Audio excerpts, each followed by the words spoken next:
Hi, Sec2 Express students. This video is made to facilitate your selection of humanities subjects in Sec3. I will be presenting to you the selection of history subjects. We have two being offered. One we call full history, which is a subject on its own. The other as part of a subject called humanities. So I'll try to explain to you what's the difference, and then you'll make your selection after. So you'll be covering four books if you are doing full history, and the books we are using looks like this. There are four separate units: Unit 1, 2, 3, and 4.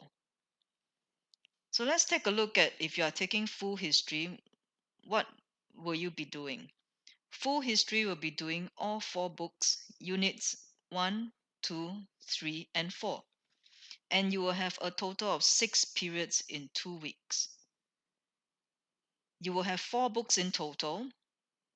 2 books will cover Southeast Asian history, as you see on the screen here, and that's Unit 1 and Unit 4. So your books are labeled Unit 1, Unit 2, Unit 3, and 4. So 1 and 4 is on Southeast Asian history, and if you are taking a full history subject, you are also going to be doing Unit 2 and 3. And Units 2 and 3 are world history component. Okay, so what's the difference between Southeast Asian history component and world history? It's just different parts of the world, different time period as well. Okay, so the four books itself will be covered in both Sec 3 and Sec 4. And this is what your assessment would look like in O levels. So if you're taking a full history as a subject, you will have to sit for 2 papers.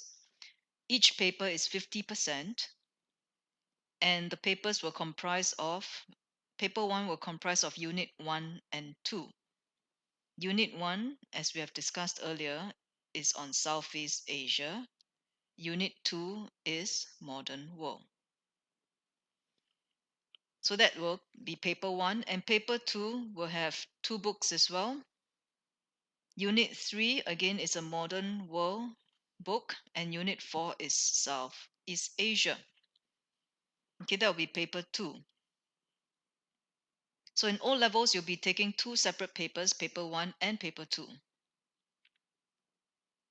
So what would you expect to learn in Southeast Asian history component, which is Unit 1 and Unit 4? Um, you have periods ranging from 1700 all the way to the modern world. Okay, maybe 1960s. So you are going to be looking at Malaya, which is a compulsory case study, and our school has chosen Vietnam as the other case study.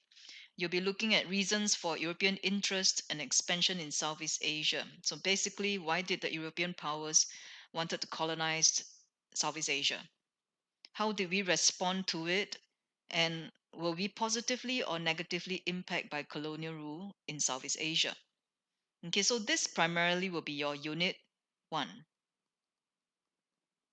And Unit 4 will be on the whole process of decolonization, meaning having the Western nations leave Southeast Asia and helping Southeast Asia create independent states.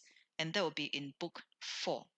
So Southeast Asia history will cover these components.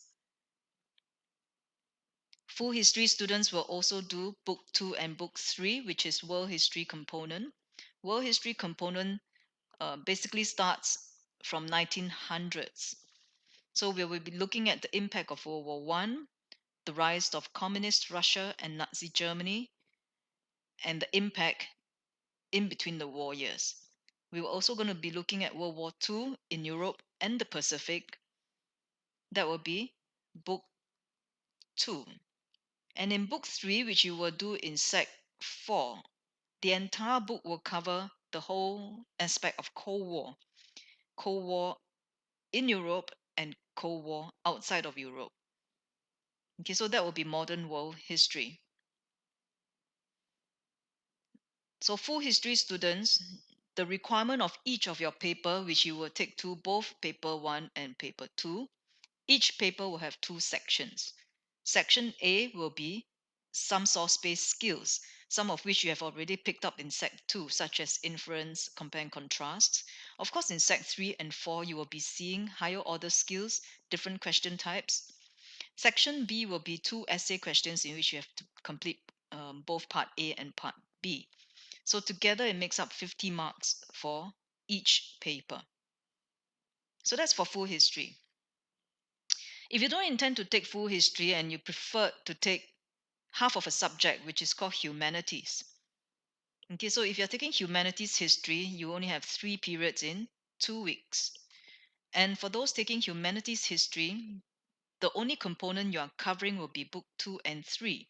And this is just world history component. You will not be doing Southeast Asian history. The requirements for assessments are the same. So you will take only one paper, and that will be 50% of your grade. So where did the other 50% come from? It will be coming from your other humanities subject, which is social studies.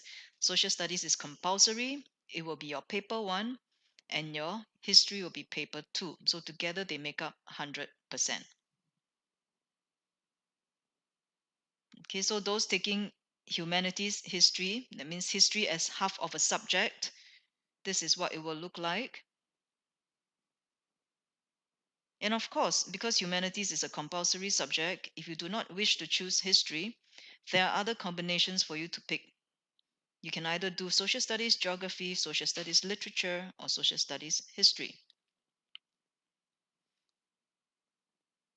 So let's talk about history itself. It's definitely a content heavy subject. It's a lot of reading, a lot of content. We will be looking at a lot of historical concepts, such as chronology, cause and effect of an event, the significance of an event, impact of a leader's rule, consequences of World War One, etc. There are also lots of content concepts in which we will be seeing and used and studied together with historical concepts. So, what does it mean by rise of a leader?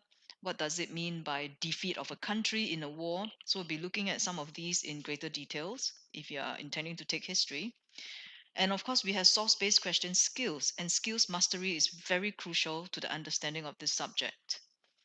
So, on saying that, if your strength doesn't lie in heavy content subject, perhaps history is not a good choice for you in humanities. So, why do we study history? For a lot of reasons, of course, to study the behavior of people and societies. How does it impact on our lives? How we view human life and society? We also learn about stories of great men and women, of ordinary people who provide lessons in courage, diligence. It also sort of gives us a sense of identity and encourages habits of mind that are important for good citizenship. So, these are just some of the things that we study history. And why study history? In fact, most people who study history do not become professional historians. History will make you a very valuable employee because there are so many skills that you're going to pick up. You're going to be having a broad perspective because there are many occasions in historical studies that we need that broad perspective to be able to understand a uh, question well. Research skills, and we are able to explain trends, why certain things go up and why certain things go down. Okay, so these are some valuable skills, just to name a few. So this is just to make you aware what you'll be getting yourself into if you pick history, either as a full history subject or as a half subject in together with social studies. Thank you. Hope you make a right choice.